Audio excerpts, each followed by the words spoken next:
Breaking news. ఉమ్మడి పశ్చిమ గోదావరి జిల్లాలో బాణుడు భగభగమంటున్నాడు. జిల్లా వ్యాప్తంగా ఉష్ణోగ్రతలు రికార్డు స్థాయికి చేరుకోవడంతో ప్రజలు అల్లాడిపోతున్నారు. నిప్పుల కొలిమిని తలపిస్తున్న ఎండలకు తోడు తీవ్రమైన వడగాల్పులు జనజీవనాన్ని అస్తవ్యస్తం చేస్తున్నాయి.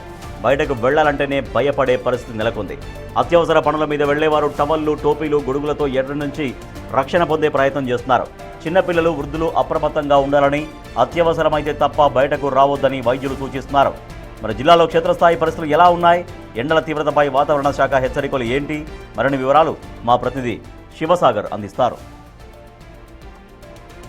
పశ్చిమ గోదావరి జిల్లా వ్యాప్తంగా ఉష్ణోగ్రతలు పెరుగుతున్నాయి. గత ఏడాదితో పోలిస్తే ఈ ఏడాది ఉష్ణోగ్రతల శాతం పెరుగుతుందంటూ కూడా అధికారులు చెప్తున్నారు. మరోపక్క ఎండ వేడిమి నుండి కానీ వడగాల నుండి జాగ్రత్తగా ఉండాలంటూ కూడా అధికారులు సూచిస్తున్నారు. అత్యవసరం అయితేనే బయటికి రావాలని చెప్తున్నారు. అయితే ఉమ్మడి పశ్చిమ గోదావరి జిల్లాలో కొంత ఏజెన్సీ ప్రాంతం ఎక్కువగా ఉంటాం. ఆ ఏజెన్సీకి సంబంధించి కూడా ఉష్ణోగ్రతలు అటు పోలవరం కానీ, బుట్టాయగూడెం, ధర్మాజిగూడెం ఏరియాల్లో కొంత అక్కడ ఉష్ణోగ్రతలు ఎక్కువగా కనపడుతున్నాయి. మరోపక్క స్వచ్ఛంద సేవకులు కానీ, కొంతమంది సమాజ సేవకులు ఉచితంగా మంచినీటి ఇస్తున్నారు, మజ్జిగ పోస్తున్నారు. చలివేంద్రాలు ఏర్పాటు చేసి ఆ చలివేంద్రాలకు సంబంధించి దాతలు ఏదో ఒక రకంగా రహదారిపై ప్రయాణించే వారికి, ప్రయాణికులకు ఇబ్బంది లేకుండా కొంత వారు సహాయం చేసే ప్రయత్నం చేస్తారు. ప్రభుత్వం కూడా ముందుకొచ్చి చలివేంద్రాలను ఏర్పాటు చేసింది. కూలింగ్ టిన్లు ఏర్పాటు చేయడం కూడా మీరు చూడొచ్చు. ఏలూరులోని మెయిన్ ఫైర్ స్టేషన్ సెంటర్లో ప్రయాణికులు ఇక్కడ తరచుగా కూడా తణుకు, తాడేపల్లిగూడెం,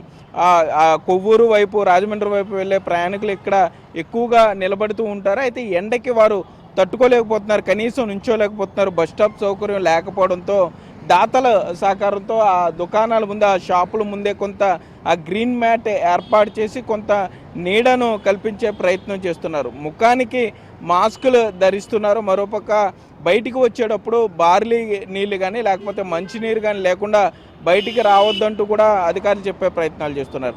అగ్ని ప్రమాదాల విషయంలో కూడా చాలా జాగ్రత్తగా ఉండాలని చెప్తున్నారు. ఇంటికి ఎవరైతే ఈ తాటాకు పుర్రెలు ఉంటారో వారు అత్యంత జాగ్రత్తగా ఉండాలని అగ్నిమాపక శాఖ అధికారులు కూడా చెప్పే పరిస్థితులు ఉన్నాయి. మరోపక్క ప్రజలకు సంబంధించి ఉష్ణోగ్రతలను తట్టుకోవడం కొంత కష్టంగా మారిందని కూడా చెప్తున్నారు.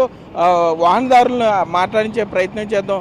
ఏంటి ఎండలు ఎలా ఉన్నాయి? గత ఏడాదికి ఏడాదికి డిఫరెన్స్ ఏమైనా తెలుస్తుందా?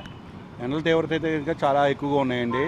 నేనైతే స్వతహాగా ఇప్పుడు ఆక్వాకల్చర్ రైతునండి. ఈ ఎండల వల్ల ఏంటంటే కాస్త కోస్త పంట బాగానే వస్తుంది అనుకునేసరికి సడన్గా వర్షాలు రావడం, మళ్ళీ డివో ప్రాబ్లం రావడం, చేపలు చనిపోవడం, అలాగే రొయ్యకి కూడా చాలా ఇబ్బంది కలగడం జరుగుతుందండి. ఈ ఎండాకాలంలో చాలా తీవ్రతగా ఎక్కువగా ఉంది. బయట తిరగాలన్నా కూడా చాలా ఇబ్బందిగా ఉంది.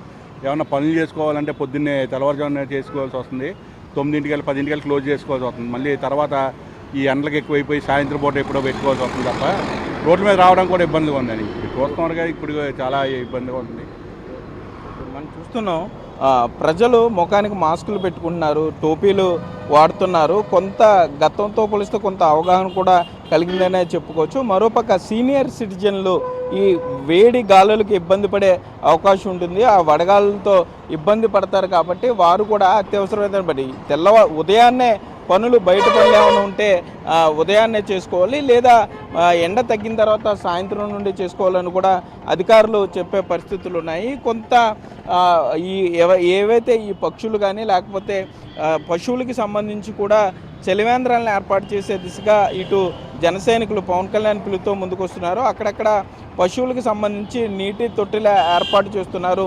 మరోపక్క ఈ ఎండ నుండి కానీ వడగాల నుండి రక్షించుకోవడానికి ఇంటి పట్టునే ఉండాలి, అత్యవసరం అయితే బయటికి రావాలంటూ కూడా అధికారులు చెప్పే పరిస్థితులు అయితే ఉమ్మడి పశ్చిమ గోదావరి జిల్లా వ్యాప్తంగా ఉన్నాయి. కెమెరామెన్ భాగ్యరాజ్తో సాగర్.